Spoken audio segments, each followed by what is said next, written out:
Without wishing to sort of get too deep into the plot, our 7-year-old hero meets the Hemstock family. The Hemstock family consists of Letty Hemstock, who's 11, and her mother. And then there's old Mrs. Hemstock. And this is a scene a little bit later on in the book where our hero awakes. Here we go. Hurt? Said a high, cracked voice. Who's hurt? What's been hurt? Why would anybody be hurt? It was old Mrs. Hemstock. Her apron held between her hands, and in the hollow of the apron so many daffodils that the light reflected up from them transformed her face to gold, and the kitchen seemed bathed in yellow light. Letty said, "Something's causing trouble. It's giving people money in their dreams and in real life." She showed the old lady my shilling. "My friend found himself choking on this shilling when he woke up this morning." Old Mrs. Hemstock put her apron on the kitchen table, rapidly moved the daffodils off the cloth and onto the wood. Then she took the shilling from Letty. She squinted at it, sniffed it, rubbed at it, listened to it, or put it to her ear at any rate, then touched it with the tip of her purple tongue. "It's new," she said at last. "It says 1912 on it, but it didn't exist yesterday."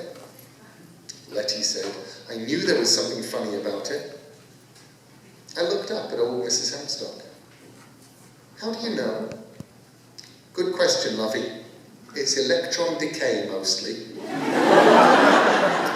"You have to look at things closely to see the electrons.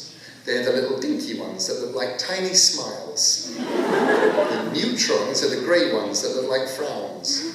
The electrons were all a bit too smiley for 1912, so then I checked the sides of the letters and the old king's head, and everything was a tad too crisp and sharp. Even where they were worn, it was as if they'd been made to be worn." "You must have very good eyesight," I told her. I was impressed. She gave me back the coin. "Not as good as it once was, but then when you get to be my age, your eyesight won't be as sharp as it once was neither." And she let out a guffaw, as if she'd said something very funny. "How old is that?"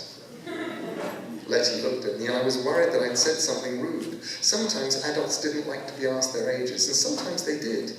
In my experience, old people did. They were proud of their ages. Old Mrs. Hemstock went over to a cupboard and took out several colourful vases. "Old enough," she said. "I remember when the moon was made." "Hasn't there always been a moon?" "Bless you, not in the slightest. I remember the day the moon came. We looked up in the sky. It was all dirty brown and sooty grey here, then not green and blue." She half filled each of the vases at the sink. Then she took a pair of blackened kitchen scissors and snipped off the bottom half-inch of stem from each of the daffodils. I said, "Are you sure it's not that man's ghost doing this? Are you sure we aren't being haunted?" They both laughed then, the girl and the old woman, and I felt stupid. I said, "Sorry." "Ghosts can't move things," said Letty. "Ghosts can't make things," said Letty. "They aren't even good at moving things." Old Mrs. Hemstock said, "Go and get your mother. She's doing laundry." Then to me, "You shall help me with the daffs." I helped her put the flowers into the vases, and she asked my opinion on where to put the vases in the kitchen. We placed the vases where I suggested, and I felt wonderfully important. The old woman gave me a lump of honeycomb from the Hemstock's own beehive on a chipped saucer and poured a little cream over it from a jug. I ate it with a spoon, chewing the wax like gum, letting the honey flow into my mouth, sweet and sticky with an aftertaste of wildflowers. I was scraping the last of the cream and honey from the saucer when Letty and her mother came into the kitchen. Mrs. Hemstock still had big Wellington boots on, and she strode in as if she were in an enormous hurry. "Mother," she said, "giving the boy honey. He'll rot his teeth." Old Mrs. Hemstock shrugged. "I'll have a word with the wigglers in his mouth," she said. "Get them to leave his teeth alone." "You can't just boss bacteria around like that," said the younger Mrs. Hempstock. "They don't like it." "Stuff and silliness," said the old lady. "You leave wigglers alone and they'll be carrying on like anything. Show them who's boss and they can't do enough for you. You've tasted my cheese." She turned to me. "I've won medals for my cheese, medals. Back in the old king's day, there were those who'd ride for a week to buy a round of my cheese. They said the king himself had it with his bread and his boys. Prince Dickon and Prince Geoffrey and even little Prince John, they swore it was the finest cheese they had ever tasted." "Gran," said Letty, and the old lady stopped, mid-flow. Letty's mother said, "You'll be needing a hazel wand, and," she added somewhat doubtfully, "I suppose you could take the lad. It's his coin, and it'll be easier to carry if he's with you. Something she made." "She?" said Letty. She was holding a horn-handled penknife with the blade closed. "Tastes like a sheep," said Letty's mother. "I might be wrong, mind." "Don't take the boy," said old Mrs. Hempstock. "Asking for trouble, that is." I was disappointed.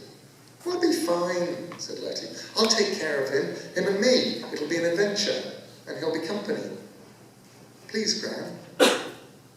I looked up at old Mrs. Hempstock with hope on my face and waited.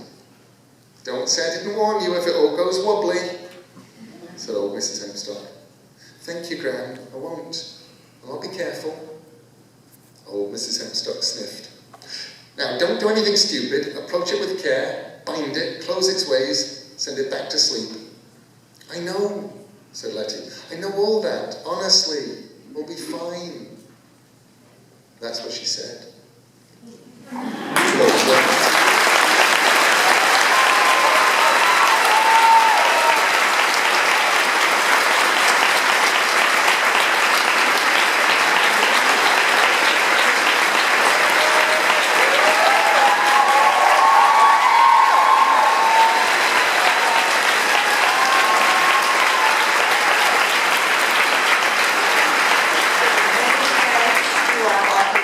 We'll be going off stage for a couple of minutes while we get ready for the signing.